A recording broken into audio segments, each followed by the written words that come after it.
போதும். நீ வெளியில போய் பட்டு திருந்தி வந்திருக்கேன்னு நினைச்சேன். இல்ல, நீ திருந்தவே இல்லை. அப்படியேதான் இருக்க. உன் பணம் எனக்கு தேவையில்லை. புடி. ஐயோ அம்மா, நான் இனிமே எதுவும் பேச மாட்டேன். நீயே வச்சுக்கோமா. புடிடினா என்ன சட்டம் பேசி? சிவகாமி, இப்ப காவியா என்ன தப்பா சொல்லிட்டான்னு அவன் மேல கோவப்படுற? நியாயத்தை தானே சொன்னா. அந்த சின்ன பிள்ளைக்கு தெரியற நியாயம் கூட உனக்கு தெரியல. போதும். எனக்கு யாரும் புத்திமதி சொல்ல வேண்டாம். என் பொண்ணு வாழ்க்கைய என்ன பண்ணணும்னு எனக்கு தெரியும். முளைச்சு 2 இலை விடல, அதுக்குள்ள எனக்கு புத்தி சொல்ல வந்துட்டேல்ல. இவளுக்கு சப்போர்ட் பண்றதுக்கு இந்த வீட்டுல ஆளுங்க வேற. நீ எதுக்கு இங்க நிக்கிற?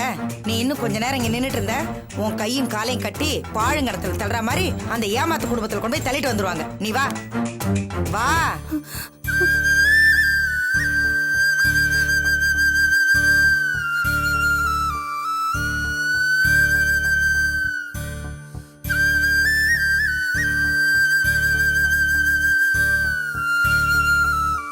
வினோத், அப்பா, இனிமே அர்ச்சனா விஷயமா உங்க அம்மா கிட்ட பேசி எந்த பிரயோஜனமும் இல்லை.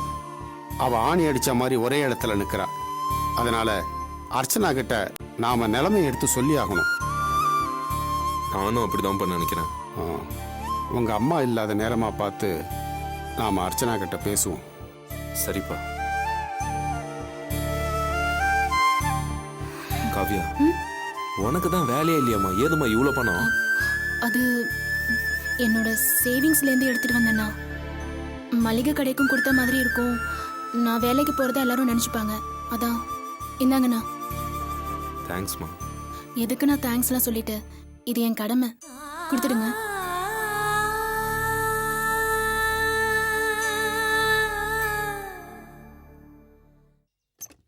மதுரை ஜெல்லா மச்சந்தாண்டி, ஏன் ஜாதகத்தில் குரு உச்சந்தாண்டி.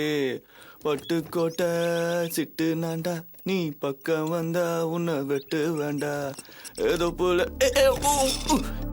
என்னையா பார்த்து வாங்கயா. என்னமோ நடுரோட்ல பெரிய காண்ட சாம்பாஸ்டர்ல வர மாதிரி நவுந்து போங்கயா. நான்சென்ஸ்.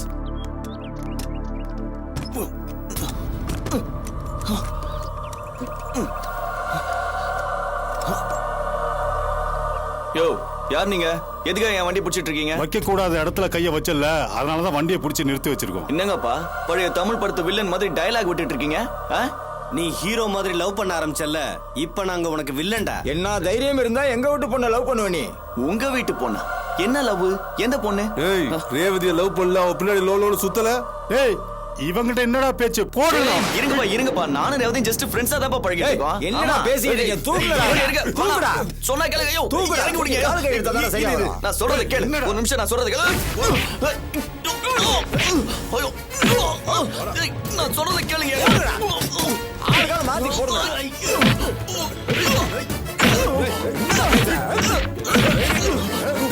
ரேவதி பின்னாடி சுத்துவியா? யாரு நினைச்சாங்களா? மாறியாவது மாறியை வாங்கிட்டு வர்றேன்.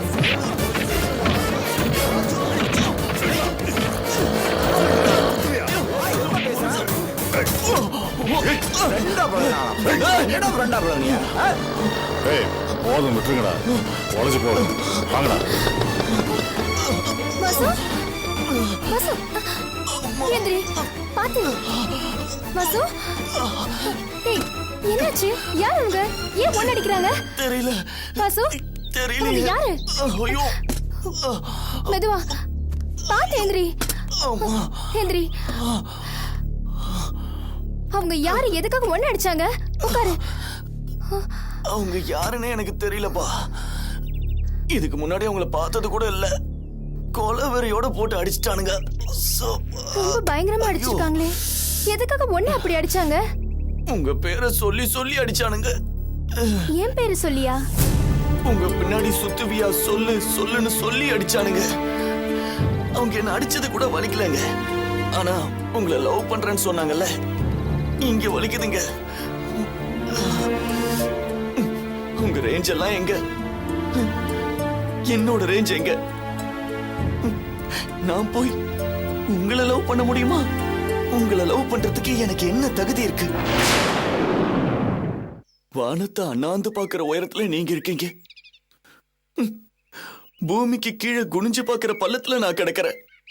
நான் போய் உங்க மேல ஆசைப்பட முடியுமா?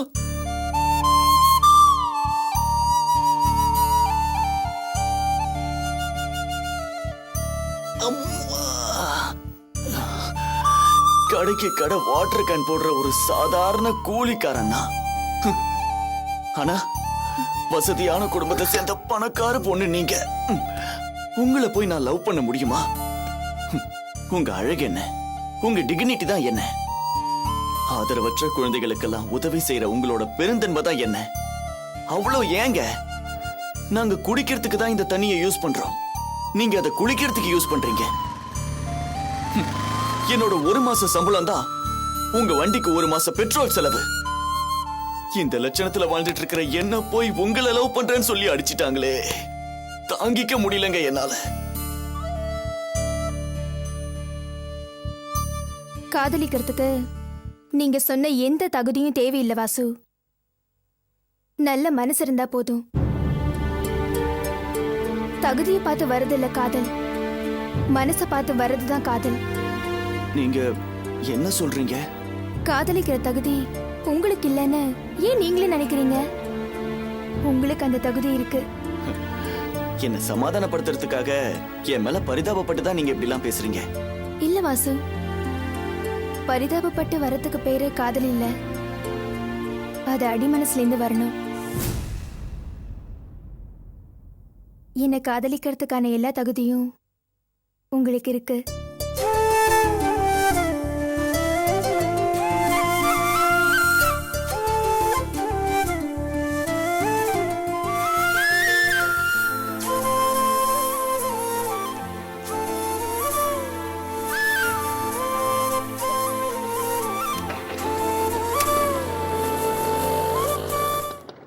I love you, I love you, I love you.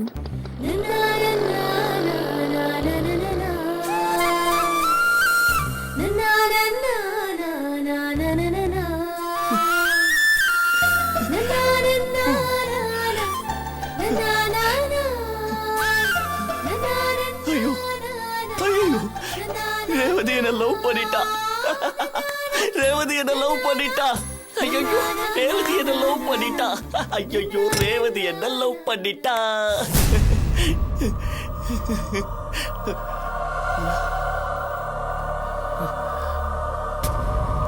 அம்மா, வலி தாங்க முடியலையே. ஆமா, இன்னும் நீங்க போலையா? எடு. நல்லா பண்ணீங்க. வேலையை முடிச்சிட்டு கூலி வாங்காம போக நாங்க என்ன கேன பசங்களா? அடிக்கிற மாதிரி என்ன அடிங்கன்னா கொஞ்சம் ஓவராவே நல்லா அடிச்சிட்டீங்க. அதுக்கு கொஞ்சம் ரேட்டை கம்மி பண்ணிக்கலாம்ல? சாரி தலைவா, டைமிங் கொஞ்சம் மிஸ் ஆயிடுச்சு. அடுத்த தடவை கரெக்ட் பண்ணிக்கலாம். என்னது அடுத்த தடவையா? இந்த புடிங்க. என்னது இது? ஏப்பா அடி வாங்குது நான்ப்பா, உடம்பெல்லாம் வலிக்குதுப்பா. குர்றாண்ணா, வாங்கடா போலாம்.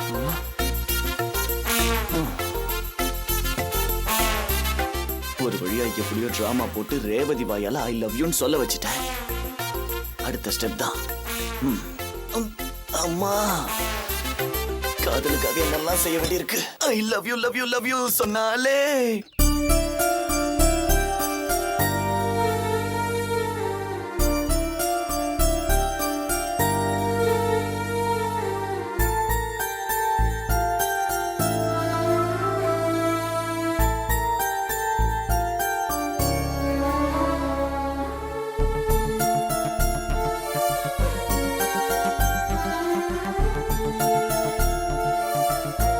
என்கிட்ட ஏதோ தனியா பேசணும்னு சொல்லி வர சொல்லிட்டேன்.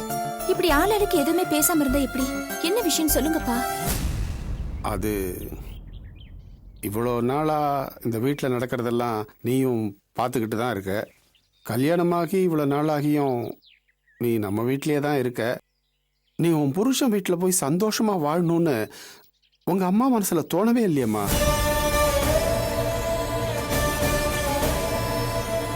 அதனால நாங்கள்லாம் சேர்ந்து ஒரு முடிவு பண்ணியிருக்கோம். நீ உன் புருஷன் வீட்டுக்கு போய் உன் புருஷனோட சந்தோஷமா வாழணும்னு ஆசைப்படுறோம்மா.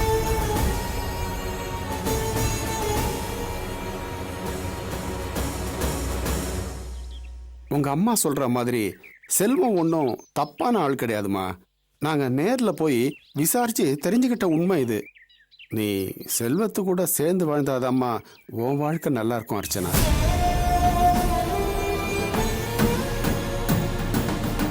ஒரு அப்பாவா நானே உனக்கு கெடுதல் பண்ணுவேன் அர்ச்சனா. நல்லா யோசிச்சு பாரு.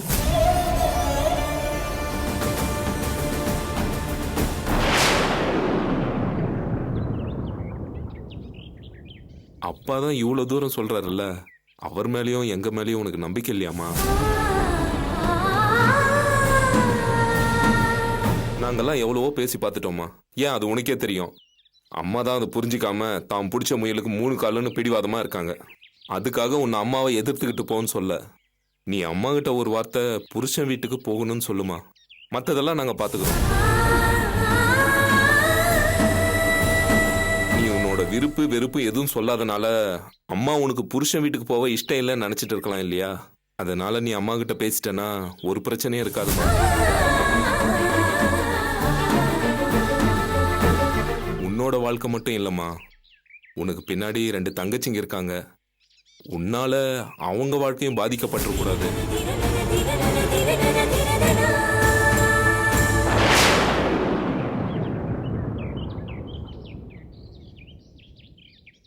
அதுக்காக நாங்கெல்லாம் உன்னை இந்த வீட்டை விட்டு போன்னு சொல்லம்மா. நாங்கெல்லாம் சொல்றதுல நியாயம் இருக்கா இல்லையான்னு கொஞ்சம் யோசிச்சு பாருமா.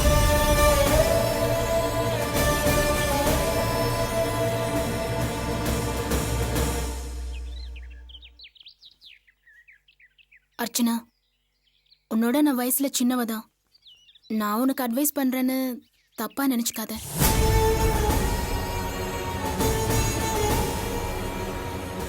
இந்த வயசுலயே வீட்டை விட்டு தனியா போய் தங்கியிருந்த அனுபவத்துல சொல்ற அர்ச்சனா, ஒரு பொண்ணு கல்யாணத்துக்கு முன்னாடி பெத்தவங்களோட பாதுகாப்புல தான் இருக்கணும். கல்யாணத்துக்கு அப்புறம் புருஷனோட பாதுகாப்புல தான் இருக்கணும். அப்பதான் அவளுக்கு சமுதாயத்துல ஒரு மரியாதை இருக்கும். அதனால நீ உன் புருஷன் வீட்டுல வாழ்றது தான் உனக்கும் மரியாதை, நம்ம குடும்பத்துக்கும் கௌரவம்.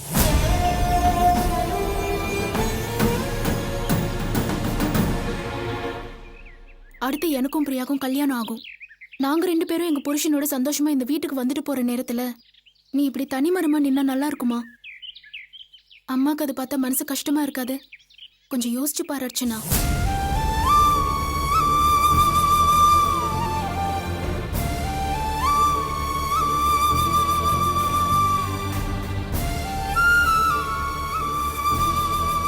இப்பவும் சொல்றோம், உங்க அம்மாக்கு எதிராக நீ நடந்துக்கணும், பேசணும் அப்படின்னு நாங்க யாருமே சொல்லலம்மா. நானும் எவ்வளவோ எடுத்து சொல்லி பார்த்துட்டேன். ஆனா சிவகாமி புரிஞ்சுக்கிற மாதிரி இல்லை. அட்லீஸ்ட் நீ சொன்னாலாவது புரிஞ்சுக்குவாங்கிற ஒரு நப்பாசை தான். இதை பாரு அர்ச்சனா, இது உன் வாழ்க்கை, எல்லாம் உன் கையில தான் இருக்கு. நீதாம்மா ஒரு முடிவு எடுக்கணும். நீங்க எல்லாரும் என் வாழ்க்கைய பத்தி இவ்வளவு அக்கறையா பேசுறதை கேட்கும்போது எனக்கு ரொம்ப சந்தோஷமா இருக்கு. என்னோட கல்யாணத்துல நடந்த பிரச்சனைனால அம்மா இப்பதான் சாவோட விளிம்புக்கே போயிட்டு வந்திருக்காங்க. இந்த மாதிரி நேரத்துல என் புருஷன் வீட்டுக்கு நான் போறேன்னு சொன்னா அவங்களால அந்த அதிர்ச்சியை தாங்கிக்க முடியுமா?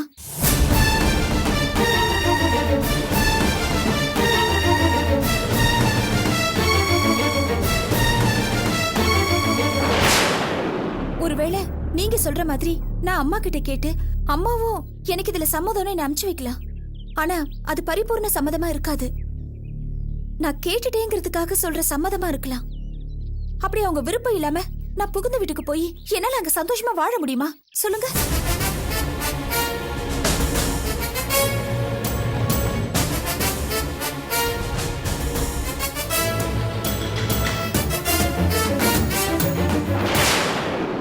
இது வரைக்கும் அம்மாவோட வார்த்தைக்கு நான் மறு வார்த்தை பேசினதில்ல. அவங்க ஆசா பாசத்துக்கு எதிரா நான் நடந்துகிட்டதும் இல்ல. எனக்குன்னு நான் எந்த கனவையும் வளர்த்துக்கிட்டதும் இல்ல. அவங்க எனக்குன்னு என்ன பார்த்து செய்யறாங்களோ அதுக்கேத்த மாதிரிதான் நான் இன்னமும் வாழ்ந்துட்டு இருக்கேன். இனிமேலும் நான் அப்படித்தான் இருப்பேன்.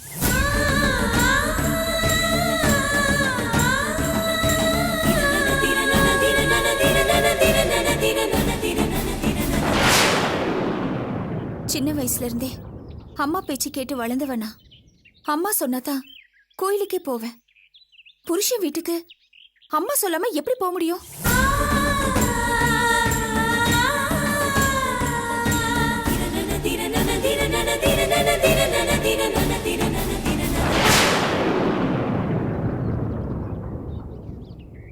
என்னை இந்த உலகத்துக்கு கொண்டு வந்ததும் அம்மாதான். எனக்கு உலகமா இருக்கிறதும் அம்மாதான். அம்மாவை மீறி நீங்க எல்லாரும் என்ன சொர்க்கத்துக்கே அனுப்பிச்சாலும் நான் போக மாட்டேன். தயவு செஞ்சு நீங்க எல்லாரும் என்ன மன்னிச்சிடுங்க.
எப்பமா வந்த?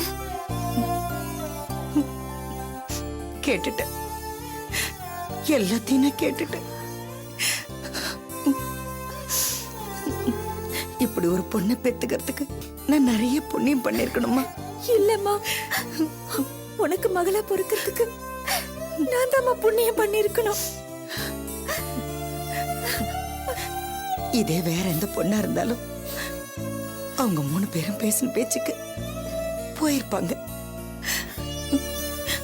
ஆனா நீ எங்க அம்மா தான் உலகம், என் மேல எவ்வளவு நம்பிக்கை வச்சிருக்க. நான் உனக்கு ஒரு நல்ல வாழ்க்கை அமைச்சு கொடுப்பேங்கிற நம்பிக்கையில தானே இந்த வார்த்தையை நீ சொல்லிருப்ப. நான் உனக்கு என்னடா பண்ண போறேன்?